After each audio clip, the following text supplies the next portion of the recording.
설 연휴 첫날을 맞은 전통시장은 모처럼 활기가 넘쳤습니다. 해안에는 바람이 강하게 불어 섬 지역 귀성객들의 발이 묶였습니다. 호남 민심 잡기 경쟁을 벌였던 대선 주자들이 설 연휴 동안 지역 민심이 어디로 흐를지에 촉각을 곤두세우고 있습니다. 세월호 참사가 발생한 이후 벌써 세 번째 설을 맞았지만 아직 진도를 떠나지 못한 실종자 가족들은 애끓는 하루하루를 버티고 있습니다. 최근 광주 전일빌딩에서 5.18 때 헬기에서 쏜 것으로 보이는 총탄이 무더기로 발견되면서 발포 명령자 등의 진상이 밝혀질지 관심을 모으고 있습니다. 여러분, 설 연휴 첫날 포근한 고향에 잘 도착하셨죠? 오늘 하루 장터는 명절의 활기가 넘쳐났고 화재 피해를 입은 여수수산시장에서도 온정의 발길이 이어졌습니다. 하지만 바람이 거세게 불면서 일부 섬 지역 귀성객들은 항구에서 발목이 붙잡혔습니다. 박광수 기자입니다. 이른 아침부터 뱃길 귀성객들이 몰려들면서 목포항 여객선 터미널이 왁자합니다. 칼날 같은 바닷바람이 어깨를 움츠러들게 하지만 고향길은 언제나 반갑고 설렙니다. 마음은 벌써 바다 건너 고향에 가 있습니다. 인천에서 할아버지 할머니 보러 왔는데 좀 가는데 힘들긴 한데 그래도 좋아요.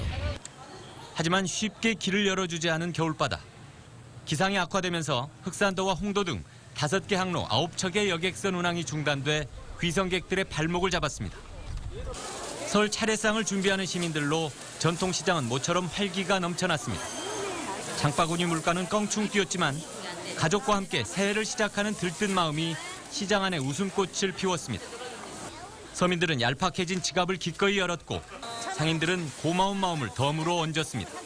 제가 장남이니까 오늘 모든 가족들이 다 어머님도 모시고 전부 가족들하고 즐겁게 지낼 겁니다. 불이 난 지 오늘로 열 이틀째인 여수수산시장. 복구 작업 중 주변에 가설된 임시 판매장에도 대목장의 온기가 가득합니다. 각계의 온정으로 마련된 이곳 천막장터에는 예년 못지않은 시민들이 몰려 장도 보고 온정도 나누었습니다. 마음이 아프죠. 그래서 일부러 여기까지도 찾아왔죠. 그러니까 저희가 좀 보탬이 될까 해서. 손님들도 우리를 도와준다고 오시는데 우리가 비싸게 팔 수가 없잖아요. 고달픈 고향길, 탁탁한 살림살이 속에서도 명절의 설레임과 서로 돕고 위로하는 훈훈함이 가득한 휴일이었습니다. MBC 뉴스 박광수입니다. 설 연휴 첫날인 오늘 고속도로는 원활한 흐름을 보이고 있습니다. 도로공사에 따르면 오늘 오전 귀성 차량이 몰리면서 경부고속도로와 서해안고속도로 하행선에 차가 막히는 구간이 많았지만 오후 들어 정체가 대부분 풀렸습니다. 이 시각 서울요금소를 출발하는 승용차는 광주까지 3시간, 목포까지 3시간 30분이 걸리겠습니다.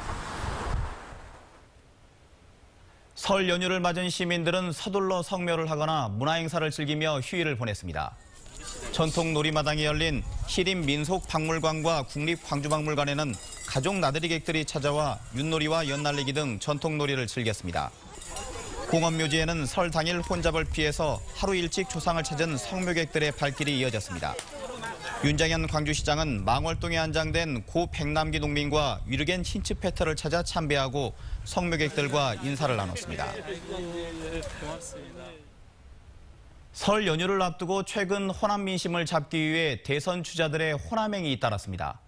그래서 이번 설 연휴를 계기로 호남 민심이 어느 쪽으로 흐를지 주목됩니다. 김용 기자입니다. 설 연휴를 앞두고 대선 주자들이 앞다퉈 광주 전남을 찾아 설전을 주고받았습니다. 민주당 문재인 전 대표와 국민의당 안철수 전 대표는 최근 1박 2일과 2박 3일 일정을 광주 전남에서 소화하면서 지지세 확산에 나섰습니다. 문재인 전 대표는 미워도 다시 한 번을 외쳤고 말이 부족한 이 문재인, 미워도 다시 한번 손을 잡아주실 것을 호소드립니다. 안철수 전 국민의당 대표도 저인망식 행보를 하며 문 전 대표를 공격했습니다. 문재인 전 대표께서는 과거 청산에서는 재벌 개혁 의지가 의심스럽고 미래 대비를 하기에는 옛날 사람입니다. 설을 앞둔 두 후보의 설전은 일단 문 전 대표가 앞서는 것으로 최근 여론조사에서 나타나고 있습니다. 문 전 대표가 40%를 넘나들며 2위와 큰 격차를 벌이고 있고 안 전 대표도 다소 상승세를 타며 이재명 성남시장을 3위로 밀어냈습니다. 하지만 지난해 총선 이후 호남의 대선 주자 선호도가 반전을 거듭해 문 전 대표의 대세론을 인정하기는 힘들다는 분위기. 안 전 대표나 이재명 성남시장이 호남 민심을 자극할 수 있는 반전의 계기를 만든다면 순위는 언제든 뒤바뀔 수 있다는 것입니다. 또한 누가 후보가 되더라도 정권이 교체되는 상황이라면 호남을 확실하게 대변하는 후보에게 기울 수도 있다는 분석입니다. 호남인들은 차기 정권에서 변화와 개혁을 강하게 요구하는 만큼 후보 선출 과정에서 어떤 후보가 갈라진 야권의 힘을 봉합하고 감동을 줄 수 있을지도 설 연휴 동안 설왕설래를 거듭할 것으로 보입니다. MBC 뉴스 김윤입니다. 세월호 참사가 발생한 이후 벌써 세 번째 설을 맞게 됐습니다. 아직 가족을 찾지 못한 희생자 가족들에게 설 명절은 힘겹고 애끓는 시간이 되고 있습니다. 김진선 기자입니다. 세월호 참사 해역에서 배로 1시간 거리인 팽목항입니다. 아직 찾지 못한 미수습자는 9명. 단원고 학생 조은화, 허다윤 양과 일반인 부자인 권재근 씨와 혁규 군의 가족이 이곳에 상주하고 있습니다. 바람이 불고 파도가 높으면 인양에 지장이 생기지 않을까 노심초사하며 보내는 나날들. 조립식 컨테이너 한 칸에서 버티는 불편함은 잊은 지 오래입니다. 국민들이 원하는 안전한 나라의 기반이 될 수 있다고 생각을 하기 때문에 우리가 지금 1000일 넘게 있으면서 찾을 거라는 그냥 신락 같은 희망으로 지금 살고 있거든요. 인양 현장에서는 선체 아래에 철제 받침대가 설치됐고 받침대를 그대로 들어올릴 줄을 연결하는 작업이 진행되고 있습니다. 받침대의 양끝에 66개의 줄을 매달아야 하는데 현재까지 14개가 설치됐습니다. 해양수산부는 오는 3월 중순까지 모든 준비를 마치고 올 상반기에는 최종 인양을 할 수 있을 것으로 보고 있습니다. 4, 5, 6월 사이에 한 달에 2번씩 오는 소조기에 기상 여건이 맞으면은 바로 착수를 해서 인양이 성공적으로 진행될 수 있을 것으로 생각이 됩니다. 참사 해역에서 2km 남짓 떨어진 동거차도 산속 초소에도 인양 작업을 지켜보는 유가족들이 남아 있습니다. 이미 수차례 지연된 인양 탓에 이곳을 떠나지 못한 희생자 가족들. 올해는 세월호가 꼭 무트로 올라와 바다 곁에서 보내는 마지막 설이 되길 바라고 있습니다. MBC 뉴스 김진선입니다. 최근 광주 전일빌딩에서 탄은이 무더기로 발견되면서 5.18 당시 계엄군의 헬기 사격 가능성이 제기됐는데요. 정치권과 시민사회를 중심으로 5.18의 완전한 실체를 밝히려는 움직임이 커지고 있습니다. 김인정 기자입니다. 끝나지 않은 진상규명 작업에 다시 불씨를 당긴 건 광주 전일빌딩에서 무더기로 발견된 오래된 탄은이었습니다.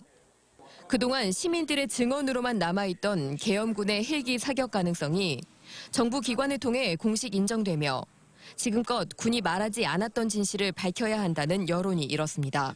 지금 이제 규명되고 있는 헬기 기총소사에 관련된 부분들은 군이 자위권 인사를 떠나서 민간인 학살의 측면들까지 있는 거 아니냐라는, 그래서 군의 진압의 잔혹성, 이걸 그대로 고스란히 드러내는 거기 때문에 광주시와 시민사회 그리고 정치권은 시민에 대한 잔혹한 진압의 책임자인 최초 발포 명령자가 누구인지 밝혀야 한다는 오래된 질문과 마주하게 됐습니다. 철저히 이 현장들을 조사하고 그리고 또한 발포 명령자를 반드시 찾아야 한다고 생각합니다. 다음 정부에서 반드시 해야 되는 일입니다. 80년 5월 당시에는 극비 문서였던 CIA 문서가 최근 일반에 공개되면서 북한군 개입이 전혀 없었다는 사실도 다시 한번 확인되기도 했습니다. 5.18 기록관은 이외의 극비 문서들을 기증받는 동시에 80년 당시 계엄군의 총격 등을 기억하고 있는 사람들의 증언을 수집하고 나섰습니다. 명령자는 누구이고 그것이 어떤 형태로 이렇게 발사가 됐고 이런 것들에서 더 한층 더 수준 높은 상세한 그런 진상 규명, 이걸 하기 위해서 우리는 전문가들의 의견도 청취를 해야 될 것이고 5월의 그날로부터 37년이 흐른 지금 국가폭력과 민주적 저항의 상징이 된 광주 5.18 민주화운동의 진상규명이 다시 한번 오늘의 과제로 떠오르고 있습니다. MBC 뉴스 김민정입니다. 설 연휴에 광주 양림동에 한번 가보면 어떨까요? 광주의 근현대 역사와 문화를 엿볼 수 있고 테마 투어도 즐길 수 있습니다. 이미지 뉴스 리포터입니다. 버려진 병뚜껑이나 헌 신발들이 주민들의 손을 거쳐 예술 작품으로 재탄생했습니다. 뒤뚱거리며 걷는 노인들만 남아 펭귄 마을로 불리던 이 동네는 사진 찍기 좋은 곳으로 입소문이 나면서 활기를 되찾았습니다. 도시 같진 않은데 그렇다고 너무 시골 같지도 않고 그냥 사진 찍을 때 좀 정겨운 그런 분위기가 많이 났어요. 골목마다 특색 있는 미술관과 공방이 자리 잡은 이곳은 양림동 역사문화마을입니다. 이처럼 젊은 사람들이 많이 찾는 동네 양림동은 알고 보면 근현대사를 한눈에 볼 수 있는 공간이기도 합니다. 광주에서 가장 오래된 서양식 주택, 우일선 선교사 사택을 포함해 곳곳에서 근대 개화기의 흔적을 엿볼 수 있기 때문입니다. 특히 올해는 2017 관광도시와 대한민국 대표 관광지 100선에도 선정돼 관광 프로그램이 더 풍성해졌습니다. 거리에서는 정기적인 공연이 이어지고 마을을 둘러보는 테마 투어도 매일 운영됩니다. 예술 투어, 선교 투어, 그리고 건축물 투어, 야간 투어 이런 색다른 주제를 가지고 테마 투어를 즐길 수가 있겠고요. 양림동과 관련된 자세한 정보와 관광 지도는 남구관광청 홈페이지를 통해 알 수 있고 관광 안내소를 방문하면 문화 해설사의 안내를 받을 수 있습니다. MBC 뉴스 이미지입니다. 화순에 올 연말 작은 영화관이 들어섭니다. 화순군은 국민들이 영상 문화를 쉽게 즐길 수 있도록 예산 10억 원을 들여 화순읍 교리 옛 한전 옥상에 올해 말까지 70석 규모의 영화관을 열 예정입니다. 전남에서는 지난 2015년 10월 장흥군이 처음으로 작은 영화관을 연 뒤 다른 자치단체들도 잇따라 영화관을 개관하고 있습니다. 전라남도가 30년 이상 이어온 전통 맛집을 발굴해 관광 자원합니다. 1910년부터 4대째 운영하는 나주곰탕 하얀집과 1924년부터 3대째 운영하는 해남 천일식당 등이 주요 발굴 홍보 대상입니다. 전라남도는 자료조사와 향토 역사가의 조언을 토대로 대상 음식점을 선정한 뒤 도지사 인증을 주고 관광 홍보 사이트와 책자에 소개할 예정입니다. 광주시가 지역경제 활성화를 위해 2조 원대 예산을 올해 상반기에 집행합니다. 광주시는 올해 예산 4조 3,098억 원 가운데 인건비 등을 제외한 2조 155억 원을 상반기에 집행하고 자치구들도 3천억 원을 상반기에 집행할 예정입니다. 예산이 조기 집행되는 분야는 경제적 파급 효과가 큰 일자리 창출과 서민 생활 안정 SOC 사업 등으로 예정된 계약과 발주를 서둘러 추진하기로 했습니다. 전라남도가 올해 저출산 극복 대책으로 산모와 신생아 건강관리사 파견 사업의 지원을 늘리기로 했습니다. 전라남도는 올해부터 산모 가정의 건강관리사를 파견하는 사업에 10만 3천 원을 더 지원합니다.